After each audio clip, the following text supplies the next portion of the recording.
இந்த வீடியோ நீங்க கிளிக் பண்ணி உள்ள வந்திருக்கீங்கனாலே உங்களுக்கு கிராட்டோஸ் யாருன்னு தெரிஞ்சிருக்கும். இந்த கிராட்டோஸை நான் அதிகமா காட் ஆஃப் வார் கேம்ல தான் பார்த்திருக்கேன். காட் ஆஃப் வார்ங்கிற கேமே முழுக்க மித்தாலஜியை பேஸ் பண்ணி தான் போகும். மத்த எல்லாத்தை விடவும் கிராட்டோஸ் தான் ரொம்ப பவர்ஃபுல்லாவும் மாசாவும் காமிச்சிருப்பாங்க. அப்படி கிராட்டோஸ்ங்கிற ஒருத்தர் கிரீக் மித்தாலஜில இருந்தாரான்னு சொல்லி தேடினப்போ கிரீக் மித்தாலஜில கிராட்டோஸ்ங்கிற ஒருத்தர் இருக்காருன்னு தெரிய வந்துச்சு. ஆனா கிரீக்ல இருக்கிற கிராட்டோஸ்க்கும் கேம்ல இருக்கிற கிராட்டோஸ்க்கும் பயங்கர டிஃபரன்ஸ். அப்படி ரெண்டுத்துக்குமே என்ன வித்தியாசங்கிறத இந்த வீடியோல பார்க்கலாம். இதே மாதிரி உங்களுக்கு வேற ஏதாச்சும் பத்தி வீடியோ வேணும்னா அதை கமெண்ட்ஸ்ல சொல்லிட்டு இந்த வீடியோக்கு ஹைப் பண்ணிட்டு சேனலை சப்ஸ்கிரைப் பண்ணிக்கோங்க.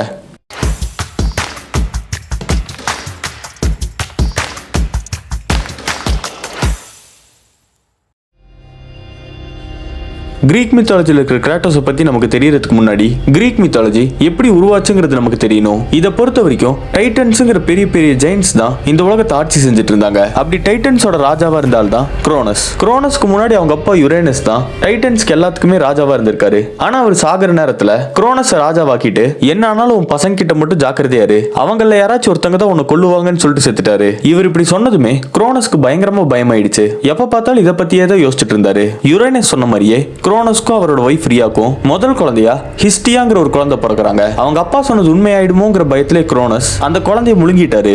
அதுக்கடுத்து டிமிட்டர், ஹெரா, ஹேடிஸ், பொசைடனுங்கிற 4 குழந்தை பிறக்குது. அந்த 4 குழந்தைகளுமே பைத்தியக்கார மாதிரி அவர் சாப்பிட ஆரம்பிச்சாரு. இது அவரோட வைஃபான ரியாக்கு சுத்தமா பிடிக்கல. ஆனா புருஷனா போயிட்டாங்கிற ஒரே காரணத்தினால அவரை விட்டு வச்சிருந்தாங்க. இப்படி போயிட்டு இருந்தப்பதான் 6வது குழந்தைய அவங்களுக்கு ஜியூஸ்ங்கிற ஒருத்தன் பிறந்தான். இந்த ஜியூஸ்ங்கிறத நீங்க நிறைய இடத்துல கேட்டிருக்கலாம். ஏன்னா இந்த ஜியூஸ் தான் கிரீக் மித்தாலஜி இருக்கிற எல்லா கடவுளுக்குமே ராஜா.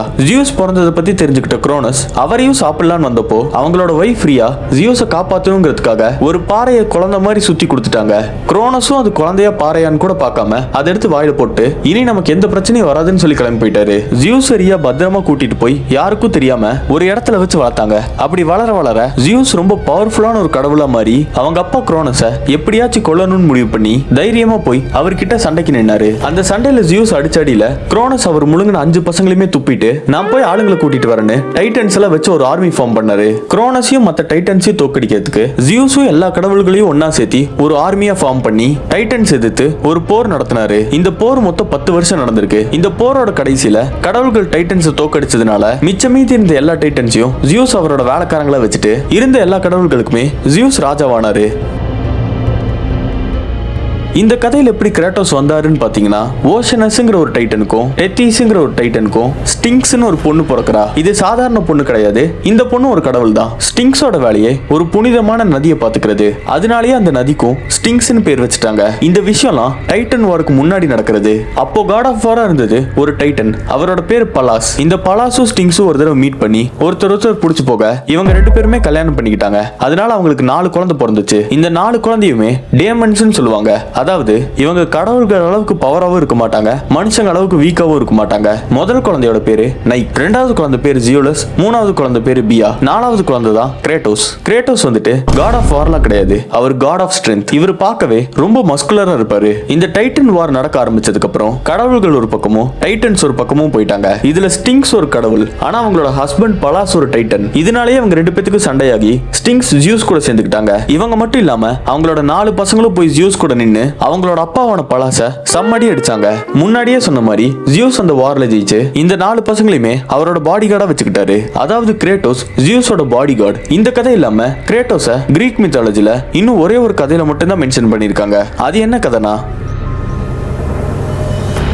ஜியூஸ் எல்லா டைட்டன்ஸையுமே அவருக்கு வேலைக்காரங்களா கொண்டு வந்ததுக்கு அப்புறம் உலகத்துல மத்த உயிர்களும் வரணும்னு சொல்லி ப்ரோமீத்தியஸ்ங்கிற ஒரு டைட்டனை கூட்டிட்டு வந்து வேற ஏதாச்சும் உயிர்களை இந்த உலகத்துல உருவாக்குன்னு சொன்னாரு. இதை கேட்ட ப்ரோமீத்தியஸும் கிளேவை வச்சு ஒவ்வொன்னா உருவாக்க ஆரம்பிச்சு எல்லா அனிமல்ஸையும் பேர்ட்ஸையும் உருவாக்குனதுக்கு அப்புறம் மனுஷங்களை உருவாக்குனாரு. ஆனா மனுஷங்க கொஞ்சம் வித்தியாசமா இருக்கணுங்கிறதுக்காக அவங்களுக்கு அறிவையும் நெருப்பையும் கொடுத்தாரு. இந்த நெருப்பு தான் மனுஷங்களோட அறிவுக்கு காரணமா இருந்திருக்கு. மனுஷங்களும் ஜியூஸ் எல்லாம் கும்பிட ஆரம்பிச்சு ஒரு எருமைய ஜியூஸ்க்காக பலி கொடுக்கலான்னு முடிவெடுத்தப்போ ப்ரோமீத்தியஸ் மனுஷங்களுக்கெல்லாம் நல்ல சாப்பாடு கிடைக்கணுங்கிறதுக்காக எருமையோட நல்லா இல்லாத பார்ட்டெல்லாம் ரொம்ப பெருசாவும் நல்லா இருக்கிற பார்ட்லாம் ரொம்ப குட்டி குட்டியா செஞ்சு இது 2மே மனுஷங்க கொடுத்தாங்க. உங்களுக்கு எது வேணும்னு சொல்லி கேட்டதுக்கு ஜியூஸும் ஆசைப்பட்டு பெருசா இருக்கிற பார்ட் எடுத்துட்டாரு. அதுக்கப்புறம் தான் ஜியூஸ்க்கு புரிய வந்துச்சு ப்ரோமீத்தியஸ் அவர் ஏமாத்திட்டாருன்னு. இதனால ஜியூஸ் மனுஷங்க மேல ரொம்ப கோவமாகி மனுஷங்க கிட்ட இருந்த நெருப்பு எடுத்துக்கிட்டாரு. நெருப்பு ஜியூஸ் எடுத்துக்கிட்டனால மனுஷங்களோட சிவிலைசேஷன் அப்படியே ஸ்டாப் ஆச்சு. இதை பார்க்க முடியாத ப்ரோமீத்தியஸ் ஜியூஸ் கிட்ட இருந்து அந்த நெருப்பு திருடி கொண்டு போய் மனுஷங்க கிட்டே மறுபடியும் கொடுத்தாரு.